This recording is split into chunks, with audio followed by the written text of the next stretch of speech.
Seja bem-vindo, seja bem-vinda ao podcast Saúde e Produtividade. Chegamos em abril, que tem essa tonalidade verde. É o abril verde que é voltado para a saúde e segurança do trabalho. E eu já quero trazer para vocês dados do Ministério da Previdência Social que apontam que em 2022 tivemos mais de 500 mil acidentes do trabalho no Brasil. É um número muito alto, muito alto. Mas pensa comigo, se todo mundo sabe que tem que usar o EPI, todo mundo sabe que tem que ter cuidado ao operar uma máquina, tem que dirigir com segurança, por que esses números são tão altos? Um ponto muito relevante que influencia na segurança do trabalhador é a cultura de segurança nas empresas. E esse é o tema do podcast de hoje, que você vai acompanhar depois da vinheta.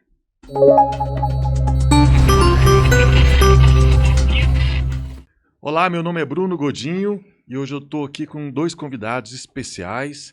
André Souza, seja bem-vindo, André. Obrigado, Bruno. Prazer estar aqui com vocês. Obrigado por atender o convite. O André, que ele é engenheiro ambiental, biólogo, gestor ambiental, pós-graduado em gestão integrada em segurança, saúde e meio ambiente, auditor da ISO 45001 e é coordenador do núcleo de SSMA da Gerência de Recursos Humanos aqui da FIEG. Vasto currículo do André, e quem não fica por trás no currículo é o engenheiro de segurança José Carlos. Seja bem-vindo. Obrigado, Bruno. Obrigado a todos mais uma vez para estar aqui fazendo mais parte desse trabalho. E enriquecedor, né? Mais uma vez, falar agora sobre Abril Verde, né? Um tema bastante recorrente e de uma importância significativa no dia a dia das organizações. José Carlos que dispensa apresentações, porque já esteve aqui conosco várias vezes, mas vou reiterar, ele é engenheiro de produção, também engenheiro de segurança do trabalho, especialista em engenharia ambiental, com MBA em gestão de projetos, auditor interno SSGI, é também técnico de segurança do trabalho, também é pescador, mas isso não vem ao caso aqui agora, né? Bom. Um pouquinho mentiroso, talvez. Para a gente falar aqui sobre um assunto que tem que ser verdade em todas as empresas e todas as corporações, que é a cultura de segurança do trabalho. André, por que você acha que esses números de acidentes são tão elevados? Bruno, eu considero aí vários fatores, né? A gente pode falar aí basicamente que a cultura de segurança hoje, não só hoje, né? Eu acho que desde que as NRs foram promulgadas, foram aprovadas, a cultura de segurança hoje, ela é meio que inserida goela abaixo, né, das empresas. A maior parte dos empresários das empresas, elas entendem que segurança do trabalho não dá lucro, né? Então, muitas das vezes, o empresário ele quer aquilo que dá lucro. Então, ele vê segurança do trabalho como algo que ele vai gastar, né? Ele não vê como algo que lá na frente vai trazer um retorno, inclusive um retorno financeiro para ele, né?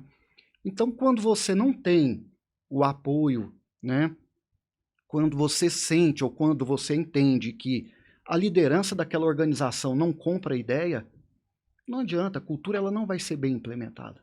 E essa é uma visão míope, né? Porque, às vezes, o empresário ele está aficionado pela produção, e tem que ser assim também, mas abrindo mão da segurança do trabalho, da saúde ocupacional, ele pode fazer com que seus trabalhadores, né, sejam submetidos a algum acidente, alguma doença ocupacional. Isso vai voltar como custo para ele. Exatamente. Então é um barato que sai caro.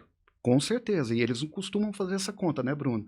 Ele acha assim, uma luva custa X reais, só que ele esquece que aquele X reais vai impedir ou vai deixar de provocar um acidente, muitas das vezes, ou uma lesão mais séria, e que a falta daquele colaborador que muitas das vezes vai afastar por um simples corte, esse custo vai ser muito mais alto para ele, né? Então, essa conta imediata que eles fazem, ela não fecha no final dela. Não fecha. Infelizmente. E além das questões econômicas, Zé Carlos, tem a questão social, né? O cuidado com a força de trabalho, com o trabalhador. Todo mundo aqui é trabalhador, né, Gunil? O empresário também é um trabalhador. E é importante sair de casa bem, trabalhar e voltar bem também, né? Sem sombra de dúvida, Bruno. E esse é um ponto extremamente relevante, porque é claro que a gente colocar o conceito aqui de saúde e segurança do trabalho, pegar o cunho legislativo, é algo difícil de entender, de compreender dentro de uma organização. Mas agora quando você pega esses ganchos e fala, o trabalhador ele vai sair bem para ir trabalhar e ele tem que retornar bem também. Só que para ele vir bem e ele voltar bem, tem um processo que é preciso ser compreendido em primeiro lugar e ser contextualizado com uma ótica dentro da organização e com um cunho totalmente voltado para a segurança do trabalho. Como que seria isso? Você citou aqui no início sobre os números alarmantes de acidente que tem. Até o último lançamento é mais de 600 mil acidentes nível Brasil e quase 17 mil em nível regional. Fontes do Observatório de Segurança e Saúde do Trabalho. Isso é público, todos podem acessar isso. Mais de 2.500 óbitos. E se a gente for pegar esse filtro e a gente for começar a trabalhar isso, não é só simplesmente, como o André estava falando, a gente fazer a entrega de um EPI.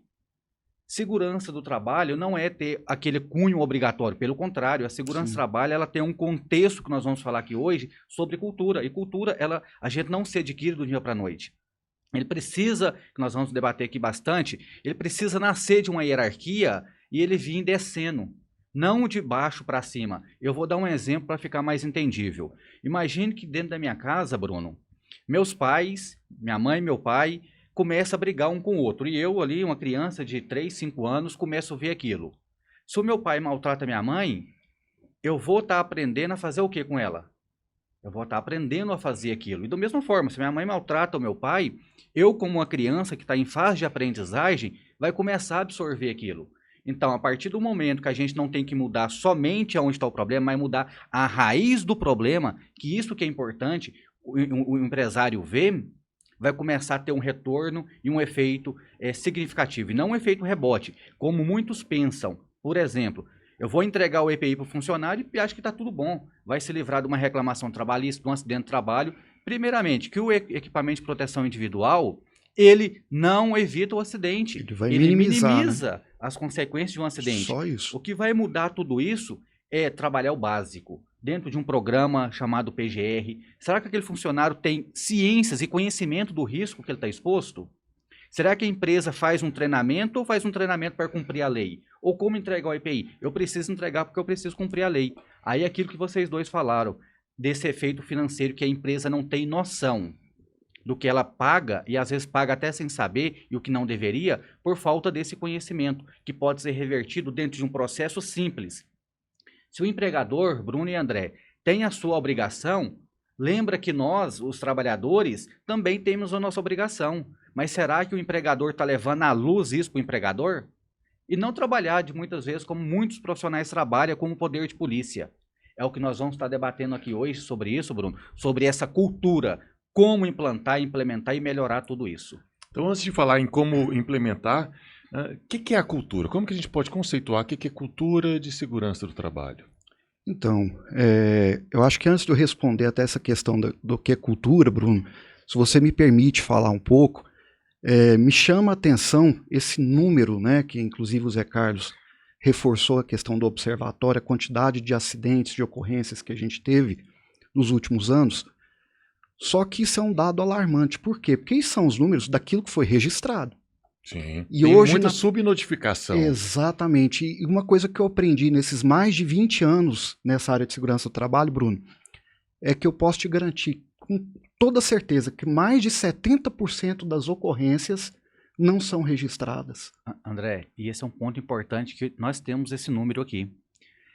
O número de subnotificações ele chega a quase 19%, ou seja, mais de 116 mil ocorrências, subnotificações. Exatamente.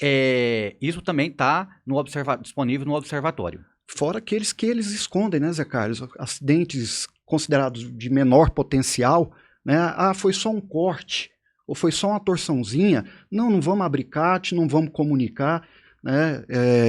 Eu trabalhei numa empresa, fiquei até pouco tempo nessa empresa, em que no meu primeiro dia de trabalho a diretoria me chamou e falou, olha, aqui a área de segurança do trabalho é só para cumprir proforma. E detalhe, não abrimos CAT. A gente só vai abrir CAT se houver afastamento pelo INSS. Ou seja, absurdo isso, absurdo. Você entendeu como é que é o negócio? Então, assim, Bruno, se você for parar para pensar, quantas empresas hoje não estão indo na mesma linha? Uhum. E são acidentes que poderiam Se você tivesse tratado lá na ocorrência, lá na base, quando aconteceram, poderia ter evitado um acidente mais sério.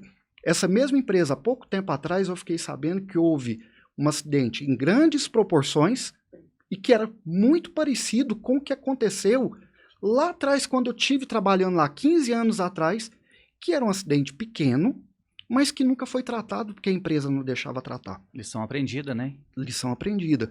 E aí, quando você me pergunta, né, o que é cultura de segurança? Eu acho que cultura, Bruno, ela tem que ser um valor para a empresa.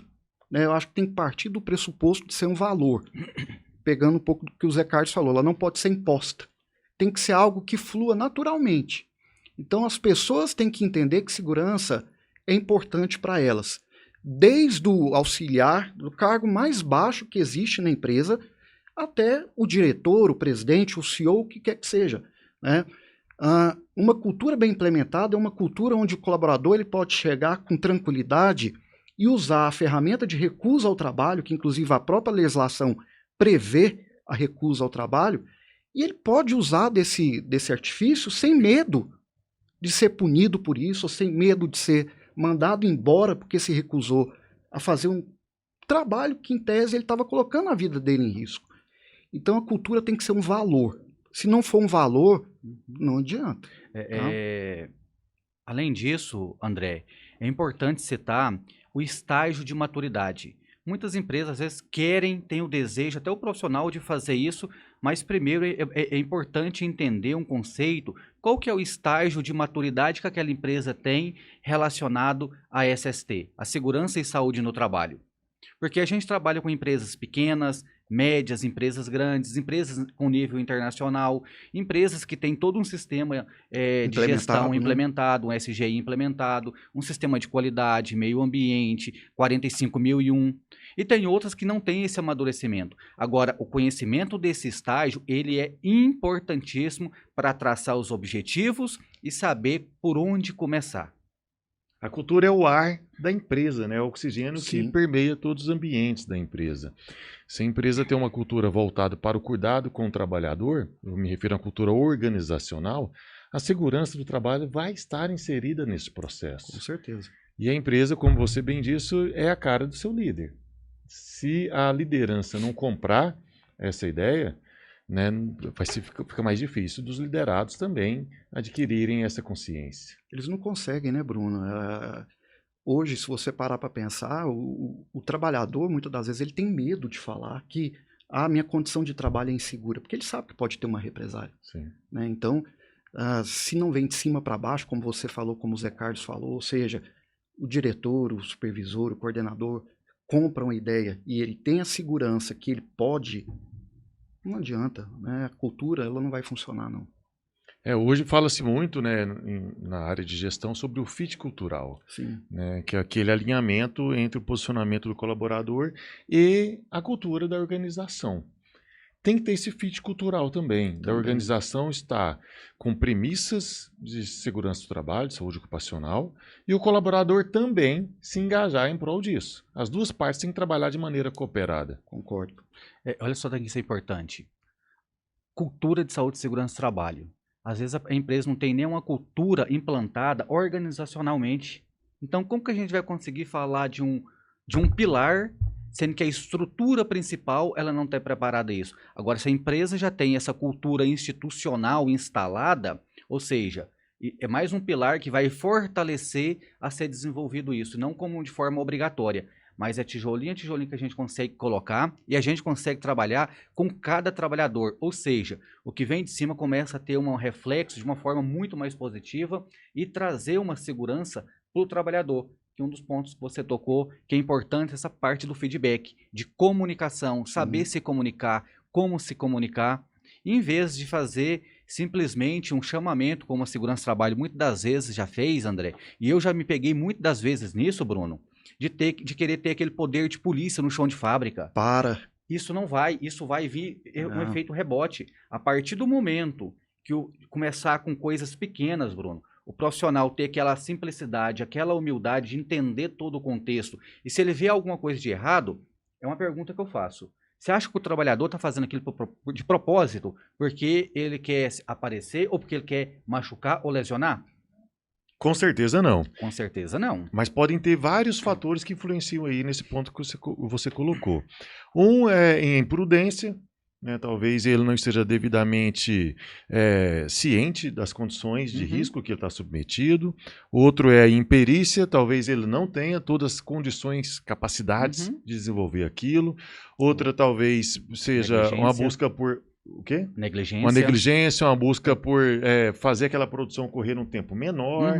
Tem muita coisa que impacta nisso. E aí, como que a empresa gere, já que você tem cada trabalhador atuando com suas premissas próprias, né? Nós somos seres individuais, o que me motiva é diferente do que motiva você, e essa individualidade faz com que a gente tenha, talvez, atitudes diferentes.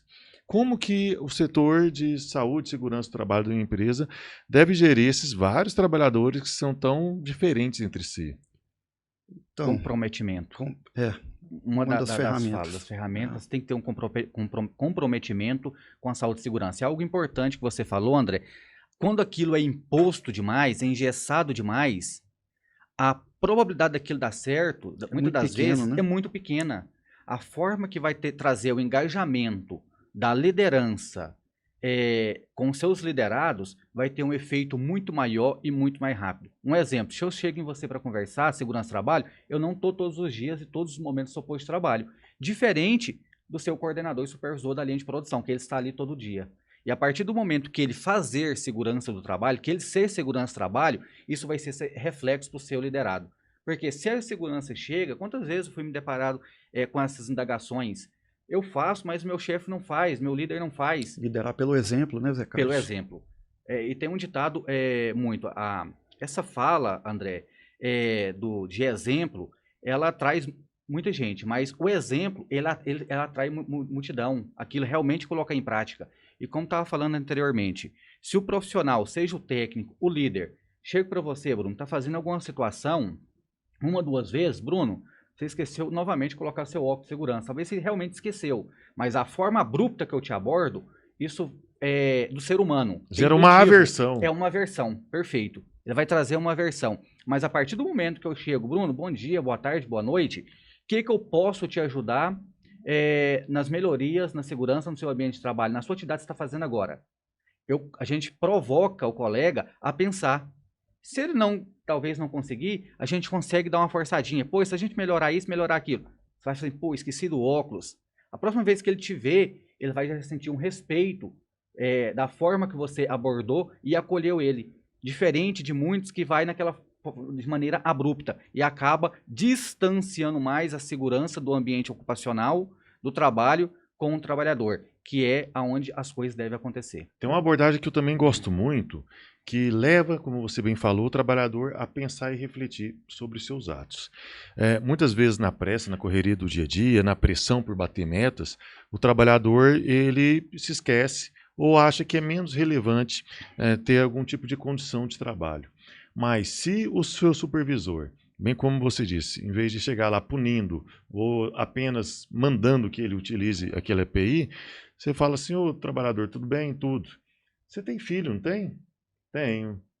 Quantos? 2. De qual idade? 7 e 11. Ah, tá. Você já imaginou? Você chega na tua casa e não consegue mais ver os seus filhos? Deus me livre, não pode ser. O que você pode fazer a respeito disso? Na hora, o empregado vai lembrar de colocar o óculos de segurança. Porque ele conseguiu ver uma consequência que afeta diretamente a vida dele e bens muito preciosos para ele, que é a família, claro, né? E ele vai começar a pensar 2 vezes antes de executar alguma ação.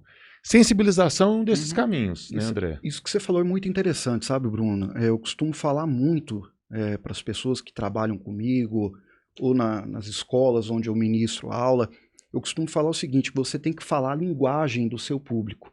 Né? Muitas das vezes a abordagem que você vai usar com um pessoal que está ali no chão de fábrica, digamos assim, ela não pode ser a mesma linguagem que você vai usar com a equipe técnica. Né? Então, um exemplo claro, se você vai usar uma estratégia com o auxiliar de produção para que eles entendam que segurança é um valor, ela não pode ser a mesma estratégia que, por exemplo, você vai usar com o pessoal da manutenção. Né? como você disse agora há pouco, o ser humano ele é feito de particularidades, né? Cada um de nós pensa de uma forma diferente. E algo que você falou que é muito interessante, me fez refletir, Blue, é uma via de mão dupla, né? Realmente, depende muito da implantação da cultura pela empresa, mas depende muito também do colaborador querer, né? Eu, particularmente, já passei por uma situação de uma empresa em que não existia cultura nenhuma de segurança, zero. Chegou uma multinacional e comprou essa indústria.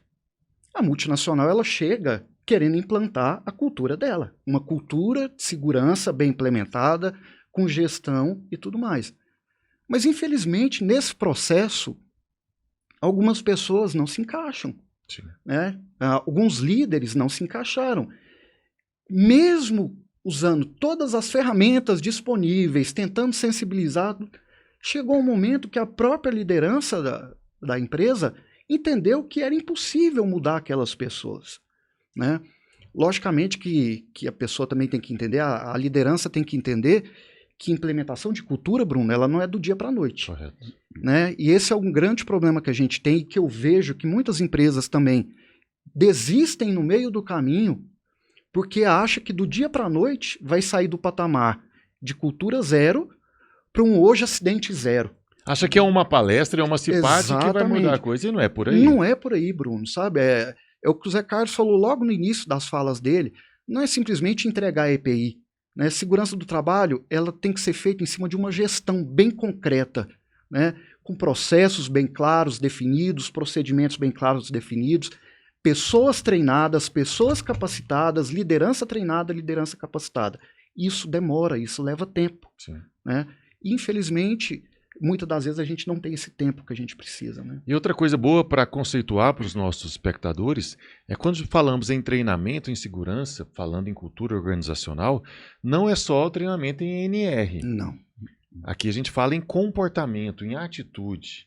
Então, Exato. Muito mais uma gestão comportamental da força de trabalho, em fazê-los entender que tem que se mudar a premissa, né, de atuação, do que efetivamente só um treinamento técnico em segurança. As pessoas acham que eu já fiz o treinamento em NR10, NR33, NR35. Não é isso. Não. Ok, você deu ferramentas para a sua força de trabalho, o que é fantástico. Mas se ele não tiver a maturidade para digerir isso, o que faz com que ele tenha um dos fatores é ter uma sensibilização, é ele compreender a fundo, né, que deve mudar a sua atuação por uma atuação mais de prevenção, né, às vezes esse treinamento vai ser só inócuo, só pro forma. Só. Foi até engraçado isso que você está falando do treinamento pro forma. Ontem nós tivemos um caso bem interessante lá no nosso SESMIT. Um prestador de serviço de uma unidade nossa, nós exigimos toda a documentação dele para fazer trabalho em altura e a parte de elétrica. Né? Eles estão fazendo um trabalho com NR10. E, de repente, nós recebemos lá um certificado de NR10, né? E a quantidade de horas que constava naquele certificado, quando você fazia a conta dos dias e do horário que constava no próprio certificado, estava muito longe do que o próprio certificado falava. Então, exemplo, lá no certificado estava lá assim, certificamos que o senhor fulano de tal, né, participou de um treinamento de 40 horas, da NR e tal. E aí no verso eles colocaram lá, o treinamento foi ministrado dia 11 e dia 12, das 8 às 17. Opa, peraí. Como que cabe, né? Como que a conta fecha? Não fechava, fecha. Então cai muito nisso que você falou, sabe? É um treinamento pro forma. Não, é pior que fecha. Vai que fez as 24 horas. Sem dormir. Sem dormir, sem nada, né? É a única chance de fechar, o que é totalmente inviável. Inviável e contra a lei, né? E contra a lei, né? E detalhe, chancelado o certificado por uma empresa com CNPJ, válido e tudo mais, né? Resolveu? Não resolveu o treinamento. É isso que você falou, né, Bruno? E o desenvolvimento profissional, Bruno, ele vai muito além do que simplesmente cumprir com o básico que está ali nas normas regulamentadoras. Principalmente falando em cultura de saúde e segurança do trabalho, isso é muito maior, isso é muito macro. E muitas empresas acreditam, por estar cumprindo o papel de um treinamento ali de NR5, de NR6, de NR10, como o André falou, já está inserido nesse contexto. Pelo contrário, a partir do momento que a gente trabalha dentro de uma indústria e a gente tem bem desenhado o escopo que ela tem de produção, linha 1, linha 2, linha 3, o que que uma expedição faz, quais são o levantamento dos riscos, que tem aquilo muito bem delineado, claro e transparente, que a empresa consegue estreitar os laços do inventário de risco, do plano de ação com os trabalhadores. E outro ponto importante, treina os trabalhadores naquilo. Você sabe qual risco você está exposto? O que que você pode fazer você para mitigar isso? É somente utilizar o equipamento de proteção individual? Não se preocupar só com ele, mas com os colegas que estão na circunvizinhança. Então, essa capacitação, essa promoção de capacitações, ela é muito além disso. A empresa tem que entender que essas capacitações, ela tem que ser aprimorada. O que vale para o setor quando ele trabalha, às vezes não vai servir para mim, não vai servir para você. A gente vai ter que trabalhar em 4 mãos, envolvido tudo isso. E outra parte importante quando a gente fala de cultura, toda e qualquer reunião que se iniciar, seja do CEO ou seja a último nível da empresa que está fazendo a reunião, ela deve começar sempre com a segurança e saúde do trabalho. O primeiro tema tem que ser discutido. O recado tem que ser sempre o recado inicial. É o mesmo. Oficial. Exatamente. E é importante também reforçar que segurança do trabalho não é uma obrigação só do SESMIT, só do setor de segurança. Todo profissional, ele é responsável por ele e pelos seus colegas também. O SESMIT é um facilitador, Bruno, muito bem colocado.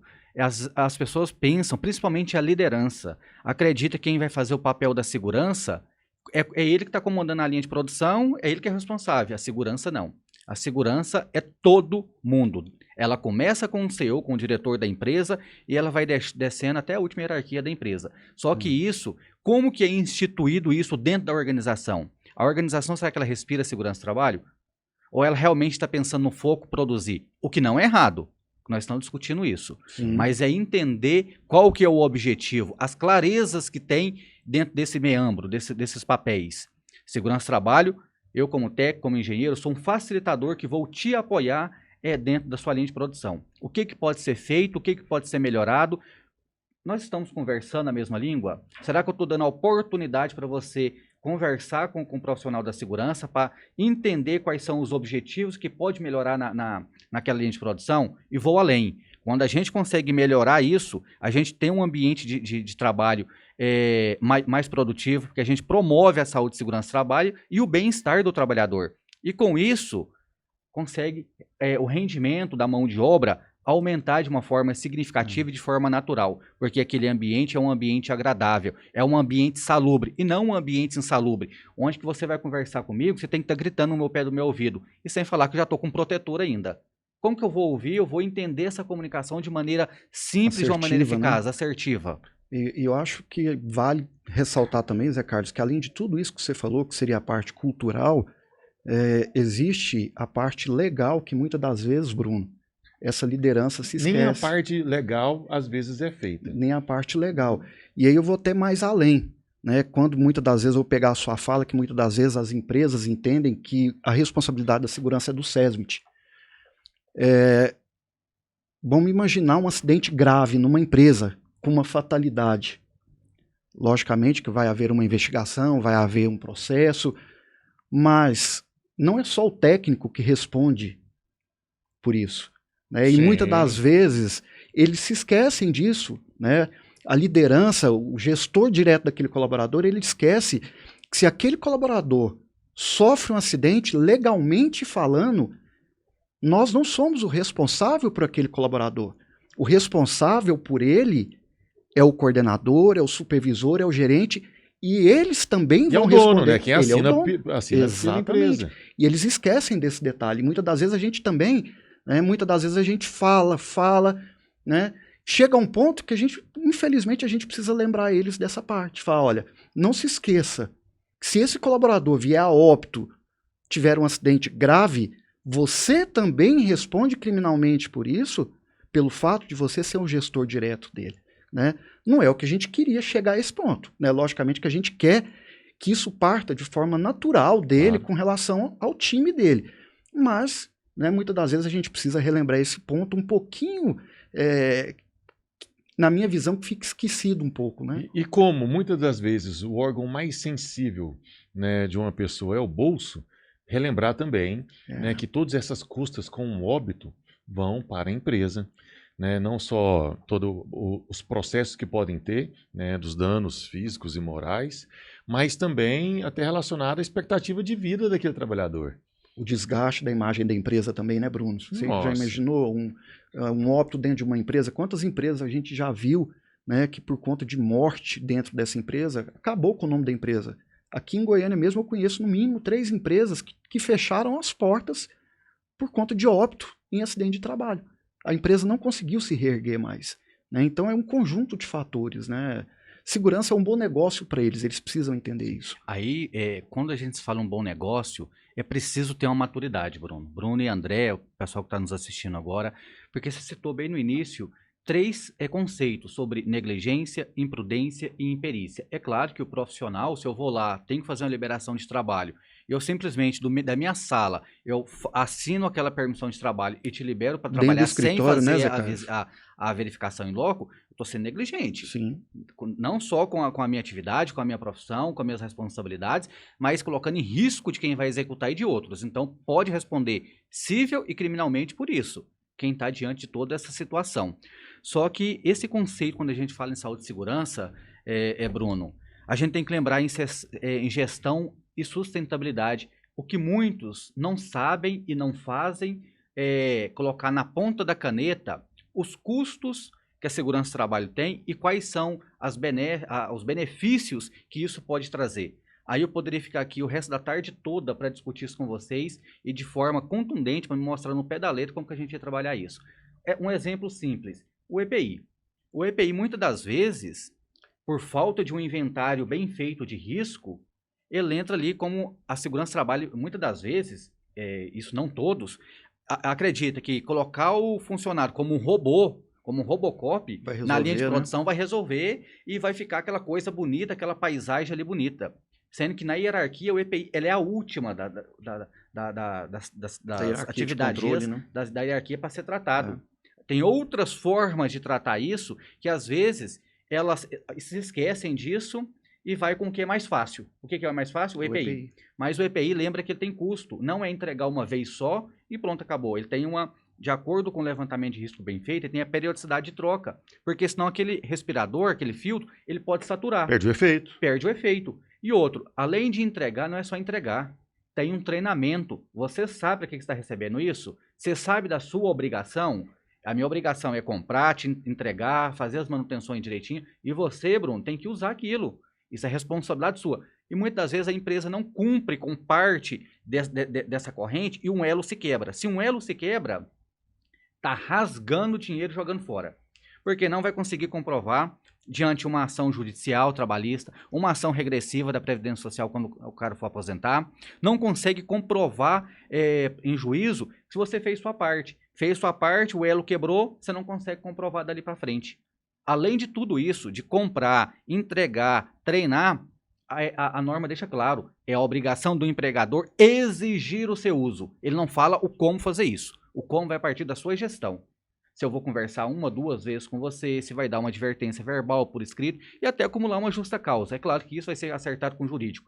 É a última coisa que tem que ser feita. Mas primeiro tem que vir ter essa conscientização de tudo isso.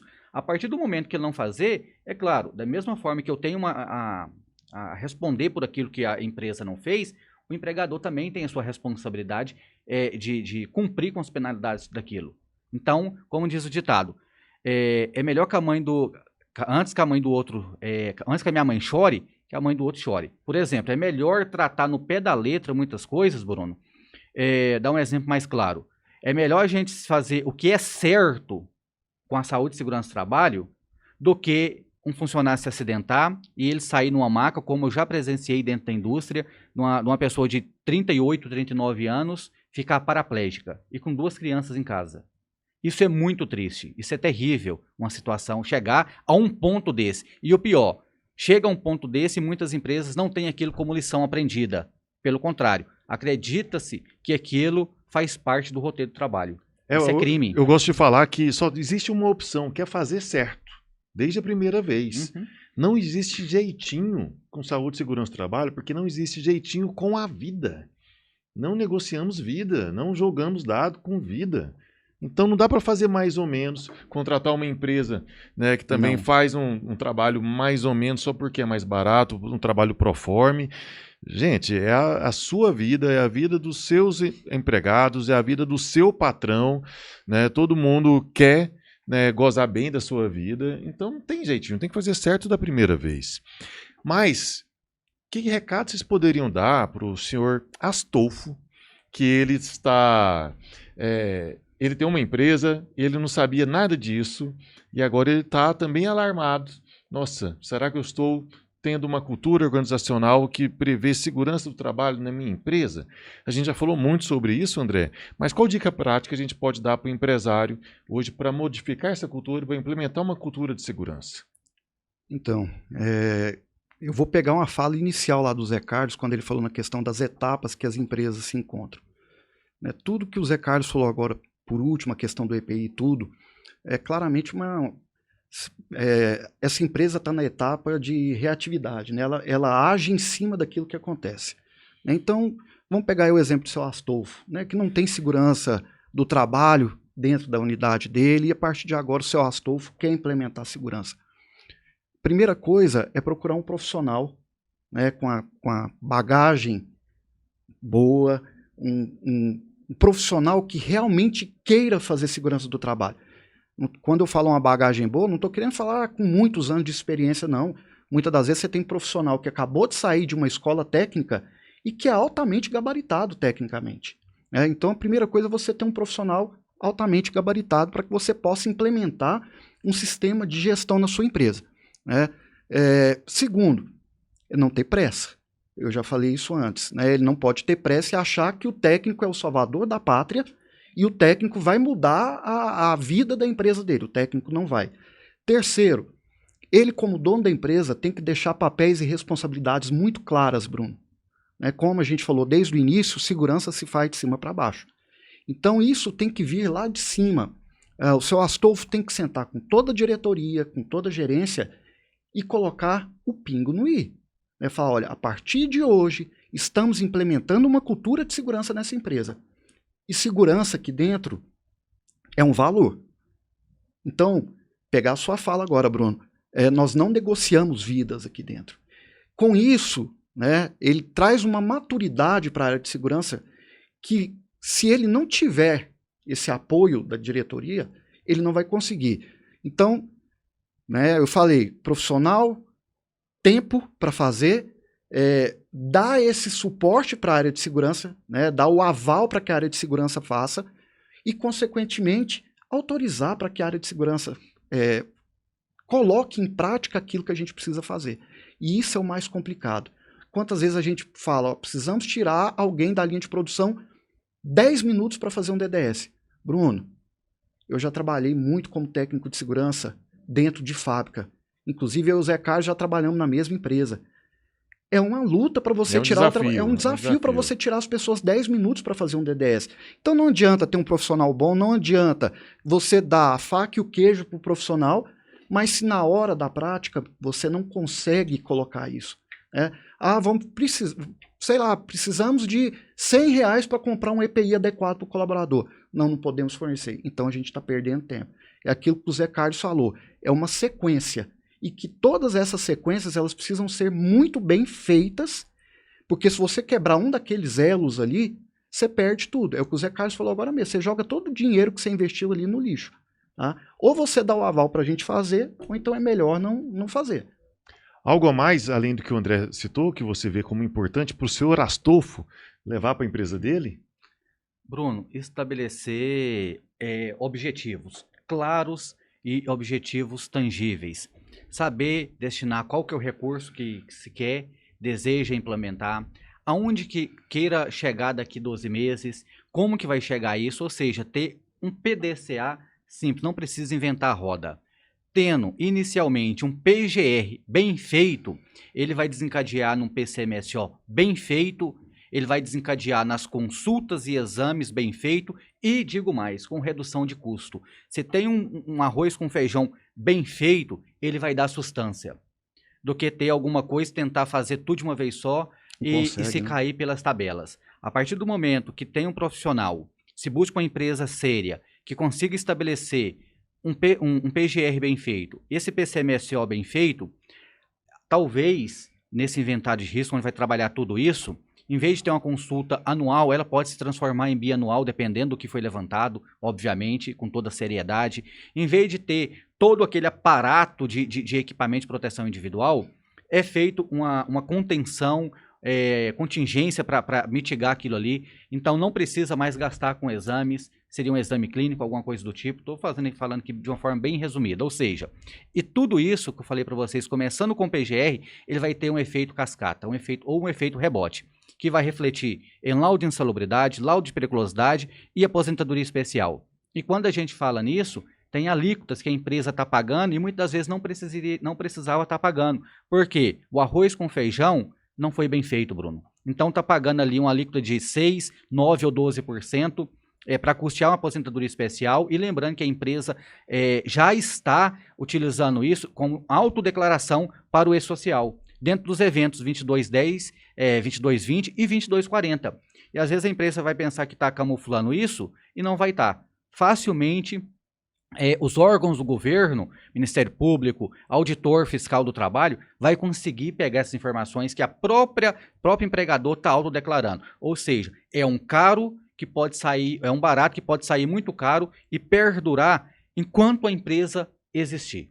E se às vezes tivesse, só para finalizar aqui, Bruno, Sim, claro. me permita, e muitas das vezes se a empresa tivesse agido lá na fonte, né, o problema teria sido resolvido. O exemplo que o Zé Carlos deu, né, não teria. A empresa tem lá um ruído, é mais fácil ir lá lotar a linha de produção com protetor ocular, com protetor tipo concha, com fazer audiometria semestral, com fazer exames. PCA. Né, com PCA, não era muito mais fácil ir lá e agir na fonte? Ah, é um motor que está fazendo barulho, vamos enclausurar o motor, né, mas muitas das vezes fazem o que é mais fácil. Né? E minha dica para o senhor Astolfo e para todo mundo que está nos vendo é: procure uma empresa séria para cuidar da saúde e segurança do trabalho da sua empresa. O SESI há mais de 70 anos atua com isso. Aqui no SESI, nós não negociamos vida. A gente leva tudo ao pé da letra, ajuda a sua empresa a cumprir a legislação e, mais que isso, implementar uma cultura de segurança que vai estar enraizada nos seus colaboradores para reduzir as suas doenças ocupacionais, o afastamento no trabalho e os riscos com a saúde e riscos com o acidente. Não há que se negociar vidas, que preterir uma vida alheia. Isso pode voltar como prejuízo para a própria empresa. Então, pega essa, senhor Astolfo, vem para o SESI você também. Eu quero agradecer aqui a presença dos nossos convidados. Obrigado, André. Obrigado, José Carlos. Obrigado, Bruno. Agradecer a nossa equipe técnica, a Priscila que está aqui conosco, Juliane, ao meu xará Bruno da produção, ao Sandro Mabel, ao Paulo Vargas, a Sandra Tokarski, e agradecer principalmente você que nos acompanhou até agora e que nos acompanha toda semana. O Abril Verde está só começando e a segurança do trabalho não tem dia para acabar. Te vejo no futuro.